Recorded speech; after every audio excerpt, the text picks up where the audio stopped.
and welcome to Big Centre What's On, the show that does exactly what it says on the tin.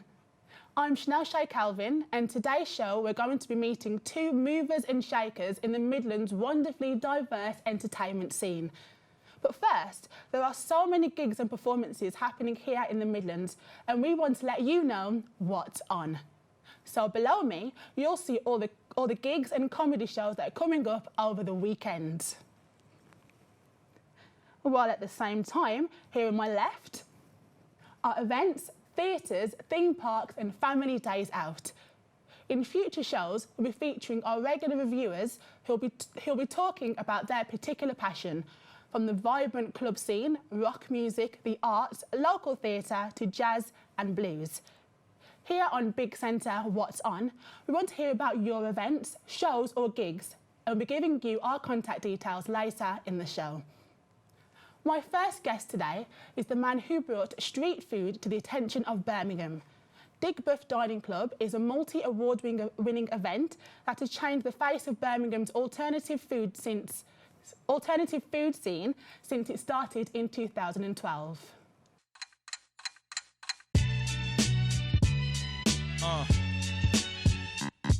Boom, boom, tick, tick, tick. Yeah. 5-9, Yo. So we're the Jabberwocky. I'm Barney Luxmore, and this is my wife Flick.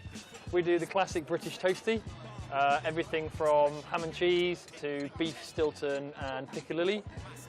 And we try to do something that people are familiar with, but then we also do something with a little bit of a twist, like a banoffee toasty, which hopefully no one's ever heard of before. My flow is hotter than the flash from the click when the hammer slaps the bullet on the ass from the clip. You wind up in the room. I am Jack from Digbuff Dining Club. The idea behind Digbuff Dining Club is basically to get the people of Birmingham and beyond into the idea of street food. Street food has taken over the UK at the moment, getting rid of the whole idea of the cheap burger, cheap hot dogs and donuts and jacket potatoes that you usually see. We've hopefully shown over the last few months that there is a concept here that's going to be fun. We both speak with our hands in dangerous ways. Rap now is a circus of clowns. Today, I've been eating crocodile, which is a little bit of a new one on me. Tastes a bit like sausages, to be honest, but it's really good. I guess that I just leaked it. Tragic like the havoc of a nuclear bomb. So welcome, Jack Brabant. Thank you for joining me today. Am I right in saying that you're a freelance cameraman, video editor and also the founder of Digbuff Dining Club? Yes, yeah, I've been doing that for a number of years. That's how I got into street food as well, through my other work. I was working for a company called the Nationwide Catering Association, who look after the street food industry, and I was tasked with helping to promote street food across the UK.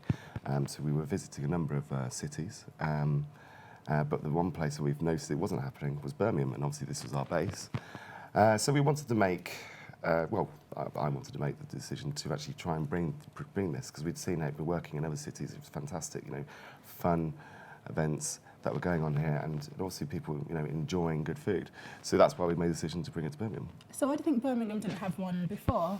There were people here who were doing street food, but they were more doing it at markets.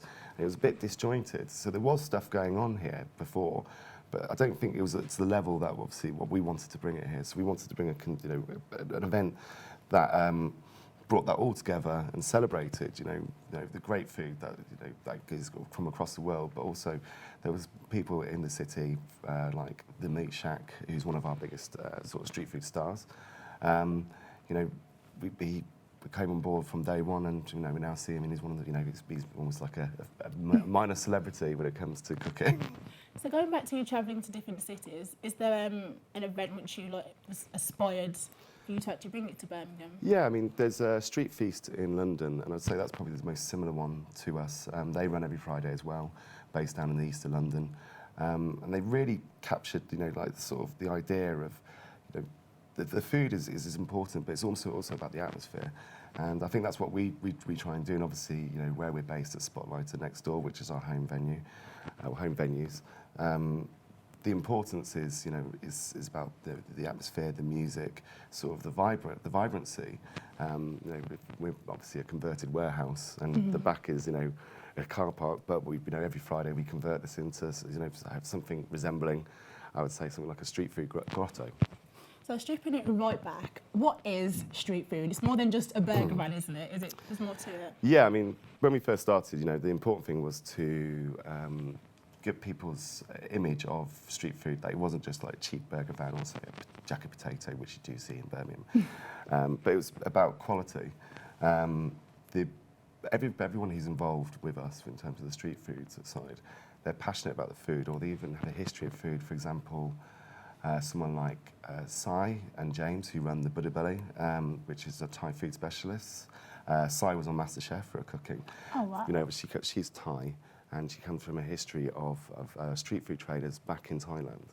So she's used that experience and, you know, the sort of like the family, you know, the family line of business to bring that, and you can really taste it, the quality of what she brings. So street food is really just about, you know, the quality, you know, and also we try and emphasise on the fact that a lot of these guys are based locally and they use local produce. So it's, you know, that's why, you know, people come back, because it's, you know, you're still seeing quality food just cooked. So as you mentioned, you've got like Thai food, so it's not just English food that you're actually having on your events. No, I mean, you won't really find like English food per se. I mean, you know, there's obviously, we do people who've got, you know, simple things like pie and mash and stuff like that, which is possibly one of the most English things we do. But we have food from all over the world. We've got food from, you know, like American barbecue, we've got Italian, we've got Filipino, Japanese, South African. It's, listen, you know, so nice it's, we're always looking for new things that people haven't tried. You know, so we're always on the lookout for new traders. You know, we've got a massive backlog of people interested, but you know, there is a, you know, the importance is actually, you know, you have to be the best to get onto our books. We don't just hire people. You've got to pass a series of testings to get onto become a member of the sort of the DDC. So you obviously take pride on who you actually bring in, which I think that's amazing. Well, it's not just about the food. It's about people's personality, and also it's the look of, you know, what the people do. I think the joy people have when they come down is actually seeing firsthand, up close, is the food being cooked, and you're seeing, you know, you stood there. It's almost like a democratic process. You know, everyone is exactly the same. You all queue up and look, you know, and see the food. It doesn't matter what your background is. You're gonna, you know, get this. But I think it's just seeing the joy of, you know, great food being cooked, and obviously the passion that comes from the guys who cook the food. Am I right in saying that you've got DJs as well? Yeah, we have some of the, luckily we're associated with the Rainbow, which is the Rainbow Venues, which is obviously one of the biggest nightclubs in Birmingham. It's our sort of our sister company. So we've got access to some of the best DJs around, and every week we bring in jazz, hip hop, funk, disco, and then usually we have a big party afterwards into the wee hours. So cool. Am I right in saying that, like, from the start, this was planned to be a one-off event and it just took off from there? Is that right? Yeah, back in August 2012 when we started, you know, it was a bit of an experiment. You know, Spotlight was obviously that's the home venue. It was a new venue, and it was an experiment to see. So we thought we'd do it for 2 days to see what the reaction was, and I think over 2 days, you know, I think a couple of thousand people came. You know. Oh wow, that must have been a shock. Yeah, so it was like, right, okay, well, obviously, Birmingham wants this. So, you know, we decided to go every week, a month later, and it's just from there, it's just built, and it's, you know, we're pretty much, you know, we get a lot of people every week. Are you planning on expand? Is it just Fridays and Saturdays that you're doing? We do every Friday, and the last Saturday of each month, we're hoping to potentially go every Saturday. We do have some expansion plans, but that is for everyone to see in the future. But they're going to be seeing a lot more of us across the city. We've also got we do our big festival type events. First big event of the year is when we close down the streets of Digbeth outside Lower Trinity Street. If you've been there before, it does get, you know, we get 15 or so of our best traders. We get lots of street entertainment, street art, all those kinds of things, and have a big party. It's just an excuse for a party. But we've got a few festivals coming up. We're involved with We've got our big one in July, which is Made Festival, which is, we've got some of the biggest artists in the world playing. Oh, wow. And on the Friday, we'll be running a Digbeth Dining Club inspired party, which will be taking over quite a bit of Digbeth. There's something happening in April as well that's coming up soon. April is, we're just keeping it nice and tight for April, but from May 1st, that's our big one. And then from that, we'll be getting ready for the summer to put on some big events for everyone. Sounds so much is happening. The atmosphere sounds like it'd be really buzzing and really lively. So I think you've done an amazing job. Thank you. Obviously, if so many people have jumped on the idea, Birmingham was obviously screaming out for this event, and you brought it to us. So thanks, Jack, and good luck with the event.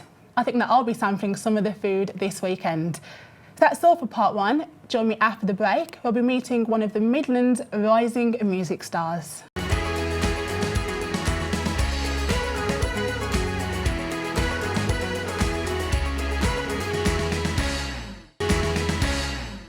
Welcome back to Big Centre What's On, the show that does exactly what it says on the tin. In case you've just joined the show, let me introduce you to our new design. Below me, you'll see all the gigs and comedy shows that are coming up over the weekend.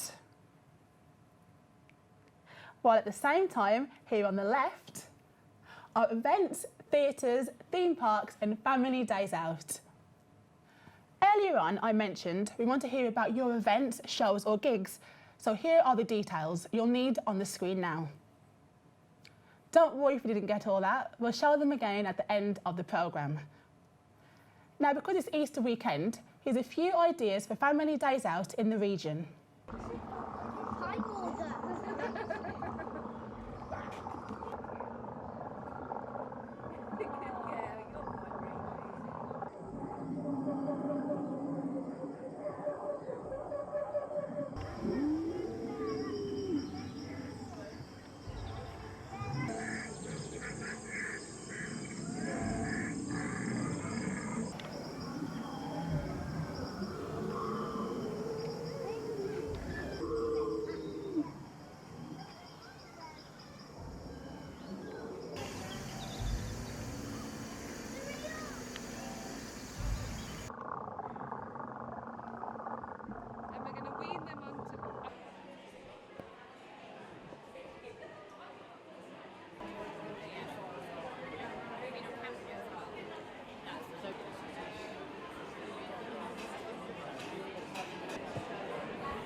I am now joined by one of the Midlands' up-and-coming singer-songwriters who has his debut EP, The Numbers Game, released this very day. Well, welcome, Alex Moir. Thank you very much. Thank you for joining me. So, just tell me a little bit about yourself. I'm a musician based in Halesowen, frequently gig and record in Birmingham. And I just write about what I see. So that's pretty much what I do. That's cool. So what sort of genre does your music fit into? I wouldn't say it fits into a specific genre. It sort of touches on a lot of stuff. But if it had to fall into a category, I'd probably have to say probably singer-songwriter as a general umbrella term. But it's a bit more eclectic than that. So I think that's unfair just to keep it into one category. Yeah, it's nice to just keep it open because you appeal to quite a few people. Yeah, that's the idea. And I've realised we've actually got something in common. You actually appeared on the Sofa Club, which I was on there before. Yeah. How did you find that interview? It was really cool, man, because it was so laid back, just nice and chilled out. So it was really interesting to do that. And did they do that 60-second quiz thing about like if you had a superpower or Yeah, that they sort did, of stuff? Yeah. Oh, pretty cool. So just tell me about how did it all start? What made you want to be a singer-songwriter? I used to play violin, and then I moved on to piano. And then I wanted to be a bit more rocky, so I started to learn drums, and then moved on to guitar. And I was fortunate enough to go to a school where they sort of, gave me a chance to do that. So I listened to a lot of music, and it just sort of happened. I didn't really make a conscious decision to be a songwriter. It just sort of happened. And it was only recently I realised that probably I am a songwriter. So It's nice when the industry finds you, I guess, rather than thinking, what do I want to do? If it just pulls you in, it makes it more organic, I guess. yeah, it's easier as well, I think, because you're not thinking constantly about trying to please other people. It's more about what you want to do. So it's just fun that way. It has to be fun. If it's not fun, then you don't want to do it. Exactly. So it's like anything in life. Yeah, that is true. Is it true that is your auntie and in the industry as well? Yeah, she's a great like rhythm and blues singer, songwriter. So she's been going around for a long time. So she knows everything that that there is to know. So I've learnt a lot from her. So. Does anyone else inspire you at all? On family level. Oh, in general. In general, the I've got a lot of influences. The main influences for me, they've probably got to be Crowded House. A lot of the stuff that Neil Finn was doing in the 80s wasn't anything like 80s music. It was like proper music. So that's why it's still fresh today. You can listen to it today and it's timeless. It's brilliant. So it's a great songwriter. So looking for your website, and I found a quote which I found really interesting. You were described as storytelling and earth-tingling new bloods, and I think that's an amazing title. Why do you think that describes you personally? A lot of not a lot of my songs. All of my songs are stories, so they don't really draw on personal experiences. It's not like self-confessional writing.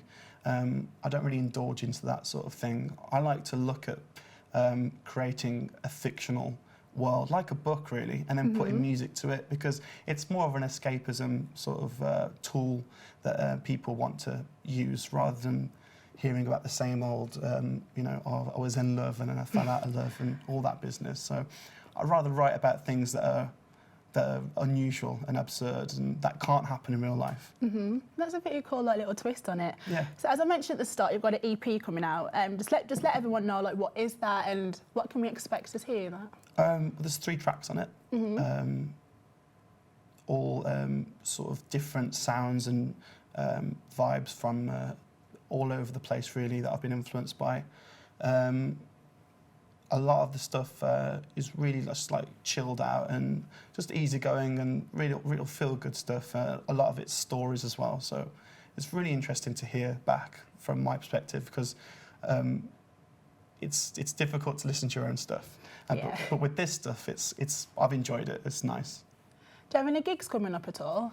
Yeah, I've got a gig later in the month at the Glee Club. And obviously I'm releasing the EP as well at the Sunflower Lounge tonight. So. Oh wow! So you got your hands are full there. Yeah, tonight I'm on stage tonight, so that'll be interesting. Do you have any other events coming up? I'm sure you're doing something in the Christmas market. Yeah. Is that coming up? That's going to be pretty cool. How did you actually plan to stage that? I've got a few friends that have got stands there, so they were like, "Yeah, we need some music." So I just came down and just plugged in and did it. It was really cool. Oh wow, that'd be really nice in the atmosphere, I guess. Yeah. And I actually watched one of your music videos, Havana, and I actually watched it and I thought you must have done that in like one continual shot. Yeah. So how many takes did that actually take? 7. Not Yeah, bad. it was really easy. But the thing is, it's in slow motion, so it's at half speed, and there's miming in it. So what we had to do, there's only 2 of us, me and my girlfriend, and it was really hard. We had to speed the track up, so we had to double the track up. So when I'm miming, it's actually twice as fast. So it was extremely hard to do. But Oh, wow. we got it done in 7 takes. It was very easy. So. And it was on your overall. phone, did you say as well? Yeah, on my iPhone. That's so cool. Do Yeah. you think that music videos do quite a lot for promoting songs as well? Yeah, oh yeah, definitely. For me, I've found that's the easiest way to promote a song is by having a video for it, because you can then have a visual reference for a song, which is what people want these days. Yeah, so. they do, something that they can look and listen to at the same time. So I just want to say thank you so much for joining me today. It's been my pleasure having you on the show. Don't forget, if you want us to include any of your gigs, shows, events or anything, then contact us at the addresses on the screen right now. So as I said again, thank you Alex, and good luck with your gig tonight and your EP. And here's Alex Moir on our own Sofa Club performing The Numbers Game.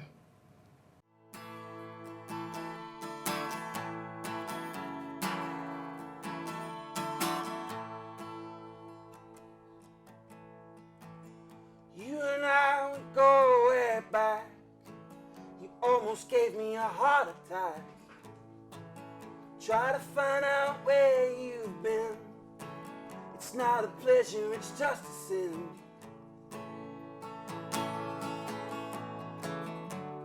Only the young will know. Only the young will find a way. Hope you enjoyed the show. Hope you enjoyed it, come what may.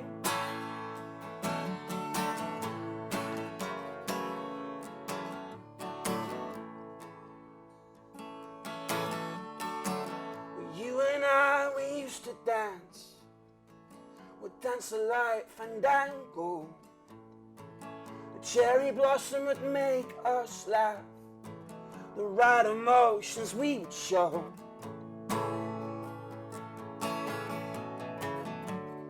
Only the young will know. Only the young will find a way. Hope you enjoyed the show. Hope you enjoyed it, come what may.